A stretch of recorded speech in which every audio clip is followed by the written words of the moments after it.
Hello guys, welcome back onto the Dutch Couch. So we're in the next phase now of Alexander Isak at Newcastle throwing his toys out the pram. The dummy's come out now as well. He's put a statement out last night literally saying Newcastle have broken promises, there's no trust there. It's better for both parties if they depart, basically, if they part ways. When you sign a contract, schoolboy error for me with this guy. He's signed a long-term contract, right? He's got 3 years left on that contract, runs out in 2028. As much as he's saying about gentleman's agreement, when you sign a contract, you sign for what is written on that paper. When ink goes to paper, that's it. There's no moaning about it or arguing at a later date. Gentleman's agreement for me doesn't exist. In football, in all sorts of business, all sides of business, a gentleman's agreement for me is pointless and it will never come to fruition. Newcastle got all the leverage here. Newcastle are in the driving seat.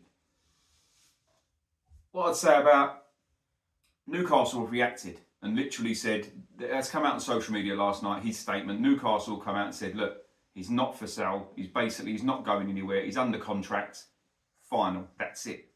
But his statement surprised me really. Well, it shouldn't really, because the way he's acted this summer, he's absolutely trampled over Newcastle United fans in particular. Absolutely disrespected everybody there at St James's. Not once did he mention the supporters. And that should have shocked me really, because as a footballer of a club like that in particular, where then clubs idolise you and treat you like one of your own, at least show the fans a bit of respect. Nothing. It just screamed of me, me, me. It was all about him and what he wasn't getting, what he wanted, what he was demanding. I don't think these footballers realise what a privileged position they're in. He must be on absolutely silly money at Newcastle. I'm not sure it's all about money. But mate, honestly, playing in front of that crowd every week, idolising you, kissing the badge in front of them, to now doing this, it makes no sense to me. It's a fucking disgrace, to be honest with you. Sulking. Literally sulking. Refusing to play. I know they said Newcastle at the time he was injured for that pre-season tour. That's bullshit. Nonsense. He refused to play, definitely. He didn't want to go. He made it clear he wasn't going. There was no injury. They covered his back. Newcastle covered his back. And now he's treating them like shit. Fucking unbelievable, mate. Unbelievable. He signed this deal, like I said, till 2028, right? This is a World Cup year as well. There's a World Cup year 2026. He needs to be playing. So he's in a bit of a predicament here. And he's put himself in this shitty position. And it's going to be interesting to see how this pans out. I think he's got three choices, in my opinion. He can either, as I say, Newcastle are in the driving seat, right? So he's got 3 years left on that contract. So they can ask for a massive fee. So if they're saying they want 150 million, they take 150 million. I know Liverpool put a bid in for 110 million.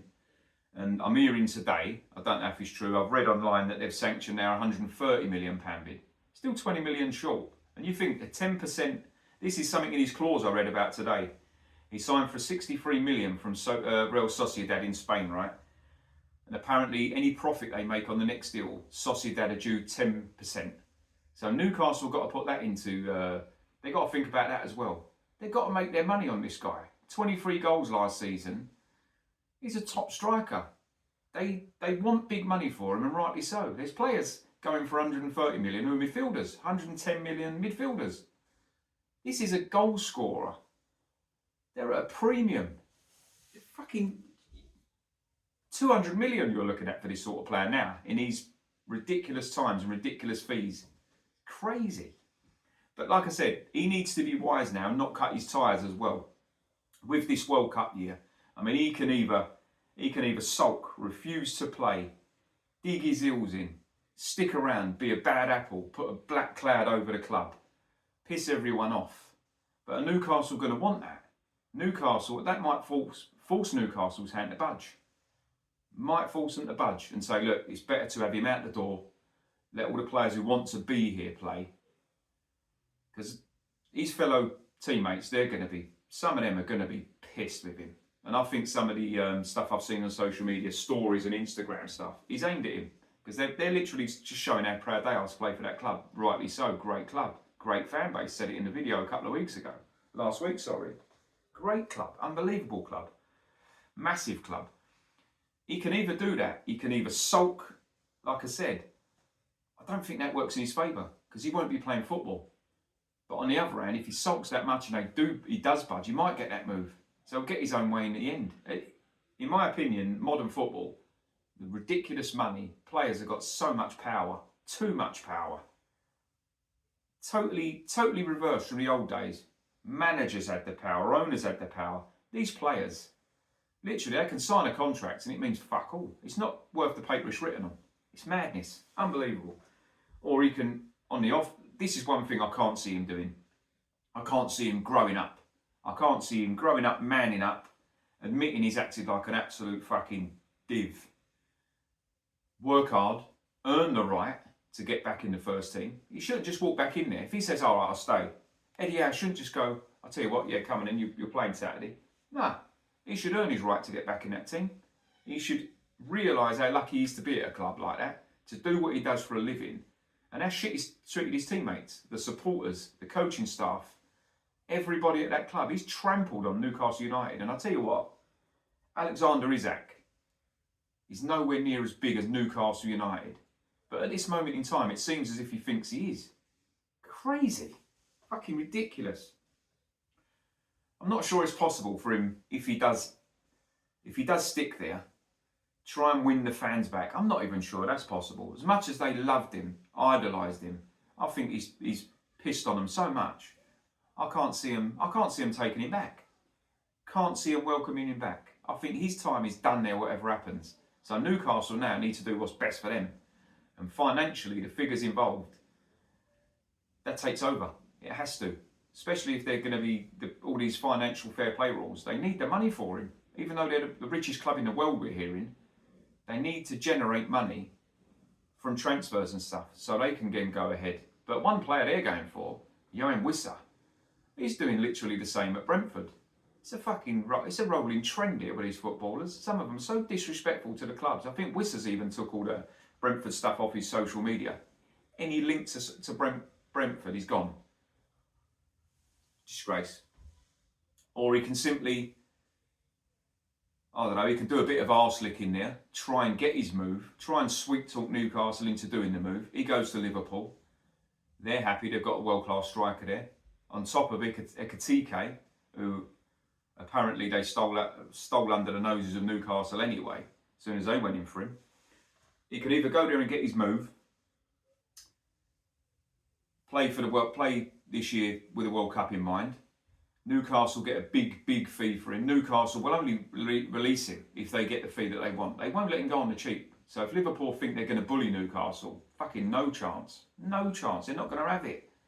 But I can't see a way back for him at the club. I think he has to go. Either way. Even if Newcastle, from what I read online last night, Newcastle fans are not even fussed if he fucks off now, but I think they're more fussed if he goes to Liverpool. I think they'd rather him go anywhere else now than to suit Liverpool with the way they've acted. We'll see. But as a footballer, in Isak's defence, I get it. I get it to a certain extent. Not the way he's carried himself, because he's carried himself like an absolute scumbag, really. He's acted like a dickhead, basically, without swearing. I'm not going to bring no language into this video. I'm going to be good on this one. But I do get it. It's Liverpool, right? Yeah, massive club. Champions of the English champions. Great team. They play great football. Great manager. All the history there. I get it. He wants to play in front of the Kop. He wants to play at Anfield, right, for Liverpool. I get that. But there's a way you carry yourself. There's a way you go about that. And you don't act the way that this fool has. Not at all. I'm looking at Newcastle. I couldn't excuse it, the way he's acted, but I can sort of understand if he was at a club now who was showing no ambition, they had no direction, they had a shitty squad of players, they was going nowhere, and they'd achieved nothing. But he's at Newcastle, right? They've not won a fucking trophy for donkey's years. They've finally won a domestic trophy. They're playing Champions League football. They've got a great squad of players, a fantastic manager. Fan base I'll mention about 500 times because I think the fan base is fucking unbelievably good. A stadium, a place that creates an amazing atmosphere to play in front of. He's idolised and treated like a fucking god on Tyneside. He kisses the badge and then he does this. So that was all for me. It's all fakery. It's all for show. Because it does it in there. It can't mean much to him. It really can't. And Newcastle play Liverpool at the weekend. Fuck me, that is going to be, wow. That is going to be tasty. The atmosphere is going to be so, it's going to be just tasty. That is the word. I'll be watching this game with interest. And I'll tell you what, he's not going to be, obviously he's not going to make the move to Liverpool. He's not going to be involved in this game. But the Newcastle fans will let him know in no fucking way, shape or form. They are going to tell him straight what they think of him. All during that game. They don't want him going to Liverpool. Yeah, we'll see. It's an interesting one. Oh, modern football. This sums up modern football for me. The sums, the promises. I think he's getting bad advice. If he was getting the right advice, he wouldn't be conducting himself in this manner, in my opinion. They'd be telling him, look, play Newcastle, be nice to them. If you want to get what you want out of them, you've got to keep them on side. Keep your enemies close sort of attitude. They're not his enemy, they're his fucking employer, but that's how he's treating them. But yeah, it's going to be an interesting one. September the 1st, I think the transfer window closes. My personal opinion would be he won't be at Newcastle by then. I don't think he can be there. With his attitude how it is, the current situation, he's alienated himself from the team, from the supporters massively. Most importantly, supporters, because they literally are the club. At any football club, the supporters are the club. They're what's important for me. And once you alienate from them, yeah, tough to get back. But yeah, I'm gonna go for a Newcastle win at the weekend. I think the atmosphere is going to be absolutely banging, and I think Newcastle players will be massively up for it. But yeah, have a good one.